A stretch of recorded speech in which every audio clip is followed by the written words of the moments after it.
एक दिन महाप्रभु जगन्नाथ जी बैठे थे तो भगवान के परम भक्त श्री माधवदास जी पहुंचे भीतर, दर्शन कर रहे थे। तो भक्त तो पहचान जाते हैं कि ठाकुर जी का मुख मुरझा रहा है, थोड़े उदास लग रहे हैं। माधवदास जी बोले, जय जय, आज आप इतने उदास क्यों लग रहे हैं? इतने संकट कष्ट में आप क्यों हैं?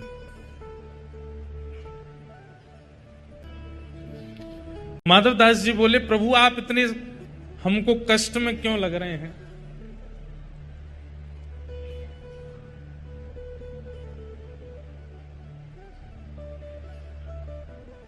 तो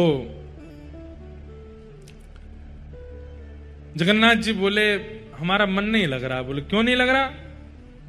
बोले, हम पूरी उड़ीसा में विराजमान तो हो गए, खूब बढ़िया चकाचक यहां पे पाते हैं दाल भात महाप्रसाद, लेकिन बचपन में जो हम लीला करते थे वो सब यहां नहीं कर पा रहे। बोले, क्या नहीं हो रहा? बोले, चोरी नहीं कर पा रहे, हम चोरी करने का मन हो रहा। माधवदास जी बोले, धीरे बोलो, जगन्नाथ बोलते हैं लोग आपको। क्या बोलते हैं? जगन्नाथ। पूरे विश्व की रक्षा करने वाले को जगन्नाथ कहते हैं। नाथ का मतलब रक्षक। और आप जो यहां पे ऐसी अभी चोरी वोरी करने की बात कर रहे हो। ठाकुर जी बोले, भले ही हमारा नाम जगन्नाथ हो गया हो, पर स्वभाव कैसे छूटे? स्वभाव तो वही है हमारा। बहुत मन हो रहा है चोरी करने का। माधवदास जी बोले, तो फिर चले जाइए, क्यों, किसने रोका आपको? कर आओ चोरी। ठाकुर जी बोले, वो भी तो बात है, अकेले आनंद नहीं आता है, एक आध दो लोग हों साथ में तो सुख मिलता है। माधवदास जी बोले, बगल में सुभद्रा जी और ये बलभद्र जी हैं, इनको ले जाओ। बोले, रहने दो, फिर तो हम ऐसे ठीक हैं। क्यों?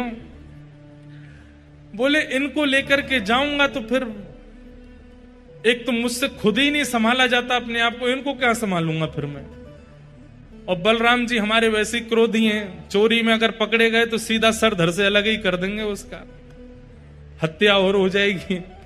और बल्कि बलराम जी तो ऐसे हैं, मैंने अगर इनसे कह दी कि चोरी करने जाना है तो पहले तो मुझे ही चार सुनाएंगे, और नेक शर्म ना आवे, इतना बड़ो है गोए, भगवान बन गो, सब तो को आके प्रणाम करें, फिर वो चोरी करनो ना छोड़ रो, चार तो मुझे सुनाएंगे। और फिर उसके बाद चोरी करने का मन बना भी दूंगा तो बलभद्र जी बड़ देव हैं, इनको बड़े देवता माना जाता है। ये जगन्नाथ जी यहाँ पे कहते हैं कि जगन्नाथ जी अगर कोई काम पूरा नहीं कर रहे हो तो बलभद्र जी से कह दो, और ऐसा कह के कह दो कि जगन्नाथ जी देख लो हमारी सुन नहीं रहे, हे दाऊ दादा देख लो ये हमारी बात मान नहीं रहे, आपका काम उसी समय हो जाएगा, तो बड़ देव हैं। बोले, अगर मैंने इनसे कह दी कि मुझे चोरी करनी है तो बलराम जी पूरी जगन्नाथपुरी को बुला लेंगे और सबसे कहेंगे, हमारो लाला चोरी करने आएगा, व्यवस्था करो। ऐसी चोरी की क्या, फिर हमको सुख तो मिलेगा नहीं। बेचारे वहां जहां हम चोरी करने जाएंगे सब बेचारे कहें, लाला चोरी कर लो, आ जाओ हमारे घर आ जाओ, चोरी कर लो। दाऊ दादा के हल से इतना डरेंगे सब, हमको सुख नहीं मिलेगा। माधवदास जी बोले, तो फिर अब चोर कहां से लाऊं आपके लिए? किसको लेके आऊं? किसके साथ जाओगे चोरी करने? तो जगन्नाथ जी मंद मंद मुस्का के बोले, तुम बढ़िया हो, तुम चलो, तुम साथ दो तो हम कर लेंगे। माधवदास जी बोले, वयोवृद्ध शरीर है मेरा, शमशान बस कुछ ही दिन दूर रह गया है मुझसे, हाथ पांव में लकड़ियां, ये हाथ कांपते हैं, पैर कांपते हैं, क्या वयोवृद्ध बूढ़े आदमी के संग क्या चोरी करोगे आप? ठाकुर जी बोले, वो सब हम करवा लेंगे, तुम बस हाँ कर दो। माधवदास जी बोले, नियम तो बता दो, हमने कभी चोरी करी नहीं, हमको पता नहीं है। तो जगन्नाथ जी बोले, सबसे पहला नियम। बोले, क्या? फुर्ती रखनी है, लेकिन फुर्ती में आवाज नहीं करनी है।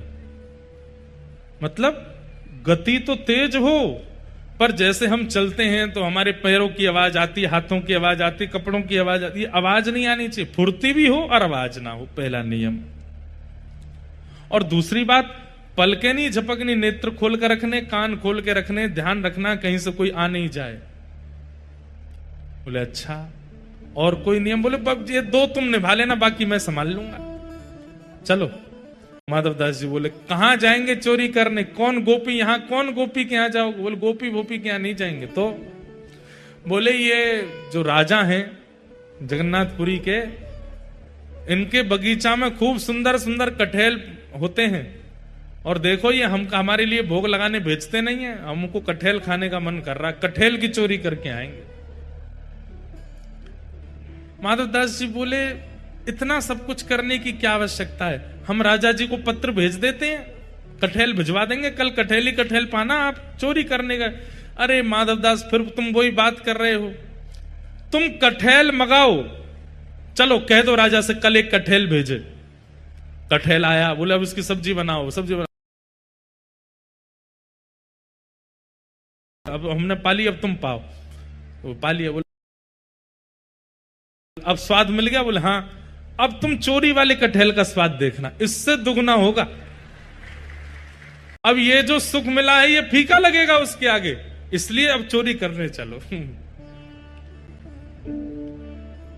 माधवदास जी बोले ठीक है। तो बोले मैं रात में मेरे को सिंह द्वार पे मिल जाना। वो सिंह द्वार पे नहीं, दक्षिण द्वार पे मिलना। सिंह द्वार पे तो सब खड़े रहते हैं, रात में सोने नहीं देते, बैठ जाते हैं वहां पे, कई भक्त रात भर नाम कीर्तन करते हैं, सबको पता चल जाएगा मैं निकला हूं। दक्षिण द्वार पे मिलना। दक्षिण द्वार पे माधवदास जी बाहर प्रतीक्षा कर रहे हैं। रात्रि में ठाकुर जी आए, चुपचाप छोटे से लाला बन गए, बड़े बड़े नेत्र हैं कारे ठाकुर जी, और सुंदर एक पोशाक अपनी ऐसी धारण करके आए, आंख ही आंख दिख रही है बस। माधवदास जी ने अपने कंधा पे बैठा लिया, और यहां दोनों हाथ रख करके श्री जगन्नाथ जी जा रहे हैं चोरी करने। राजा के बगीचा में पहुंचे, कहां हैं? बोले देखो सामने कटहल का पेड़ है, वहां चलो। पहुंच गए बगीचा में, अंदर जाकर के जगन्नाथ जी उतर गए नीचे।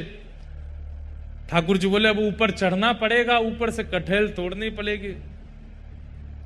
तो माधवदास जी बोले कौन से पेड़ पर चढ़ना? अरे धीरे बोलो, कोई सुन लेगा, हम तुमसे पहले ही बोले धीरे बोलना, क्या चिल्ला रहे हो?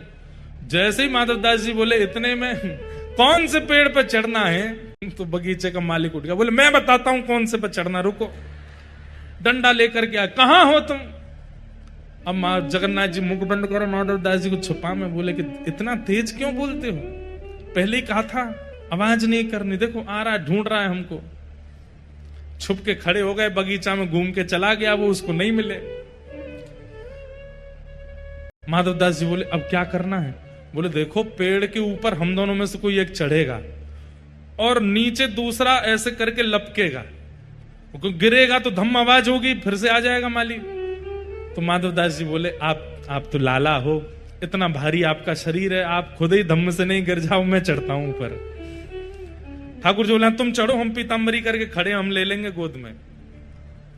ऊपर चढ़ गए माधवदास जी। अब कटहल लेकर के अब माधवदास जी ऊपर से चिल्ला के पूछ रहे कौन सा तू, जे वाला कि वो वाला? ठाकुर जी बोले मरे खड़ो रहे ऊपर ही। इतने में ही बगीचा वाला बोले मैं बताता हूं कौन सा। ठाकुर जी तो वहां से भाज गए। अब ऊपर से माधवदास जी कटहल गिर रहे नीचे, धम्म। अरे ये धम्म आवाज आ रही है, आप लपक नहीं रहे क्या? नीचे माली बोला मैं लपकूंगा, आजा नीचे। माधवदास जी नीचे उतर करके आए बेचारे, ठाकुर जी तो भाज गए वहां से। माधवदास जी जैसे ही निकल करके नीचे आए, हाथ पांव बांध दिए, बोले रुक जाओ तुमको बताते हैं, सुबह होगी। माधवदास जी इधर उधर देख रहे, किसको ढूंढ रहे हो? बोले एक और आए थे साथ में, उनको ढूंढ रहा हूं, हमें तो कोई नहीं दिखा। बोले वो तो अंतर ध्यान हो गए होंगे, वो कहां दिखेंगे। ठाकुर जी भाज गए, सीधे मंदिर में जाके खड़े है गए, बढ़िया है। दूसरे दिन सुबह हुई, राजा को खबर मिली कि भाई हमारे बगीचा में कोई चोर घुसे थे रात को। सुबह सुबह राजा बगीचा घूमने आता था, तो जैसे ही बगीचा में आया तो देखा माधवदास जी पेड़ से लटके पड़े हैं। राजा उनको गुरु मानता था, तुरंत आकर के अरे गुरुदेव गुरुदेव गुरुदेव, ये कैसी लीला, जल्दी खोलो इनके मालिक है, इनको नहीं खोलना, ये रात में कटहल चुरा रहे थे यहां से। अरे हमारे गुरुजी हैं, खोलो इनको। तुरंत खोला, माधवदास जी के नेत्र सजल हैं। राजा बोले भगवान गुरुदेव ये कैसा कौतुक, आप मुझे बोल देते, मैं आपने परसों भी तो मंगवाया तो मैंने कटहल भिजवाया, आप और इच्छा थी तो मैं और भिजवा देता। माधवदास जी बोले हमारा शरीर देख करके तुमको लगता है कि हम कटहल खाते होंगे? हमारे अंग में कहीं भी आपको ऐसे लक्षण दिखते हैं? हमारी जीवा इतनी चटोरी होगी कि हमको कटहल की इच्छा हो? तो बोले हमारी जगन्नाथपुरी में सबसे चटोरे कौन है? बोले कौन है? बोले सबसे ज्यादा स्वादिगर एक ही है, महाप्रभु जगन्नाथ। उनकी इच्छा हो रही थी कि भैया बहुत बड़े है गए, हमने चोरी नहीं करी, तो चोरी करने के लिए आपके बगीचे में आए थे, कटहल की चुराई करने के लिए हमको ऊपर चढ़ाया, सबरी बात बताई, और बोले वो तो भाग गए, इसने हमको पकड़ लिया। राजा के नेत्र सजल हो गए, कितना बड़ा भाग्यशाली हूं, महाप्रभु जगन्नाथ मेरे बगीचे पर चोरी करने आए। और उसी दिन पूरा बगीचा महाप्रभु जगन्नाथ जी के ही नाम कर दिया। बोले अब ये महाप्रभु जी का ही है, अब ये हमारा नहीं है, अब यहां जो भी सामग्री सब महाप्रभु जी की। माधवदास जी बेचारे स्नान ध्यान करके निकले, समुद्र प्रणाम करने जाते थे रोज भोर में। जैसे ही समुद्र प्रणाम करने गए, सोई दूर देखा कालिया ठाकुर ऐसे ऐसे चलते आ रहे हैं। माधवदास जी बोले बहुत बढ़िया, भाज गए थे रात को? बोले हम तो नहीं भाजे, तुम चिल्ला क्यों रहे थे ऊपर पेड़ पे से? तो बोले तो तुम्हारी इच्छा पूरी हो गई, चोरी करनी है, चोरी करनी है, एक कटहल हाथ नहीं पड़ा आपके। बोले अब क्या करें? बोले चिंता नहीं करो, आप तो भाज गए थे, पर हम देखो रात में पिटे बंधे पूरा बगीचा आपके नाम करवा के आ गए, लो अब जाओ खूब प्रेम से कटहल पाओ। ठाकुर जी बोले माधव मन की मन में ही रह गई। बोले क्या चोरी? भाई नहीं। बोले तुम्हारे हाथ जोड़े, अब तुम खुद ही देख लेना कब करनी है।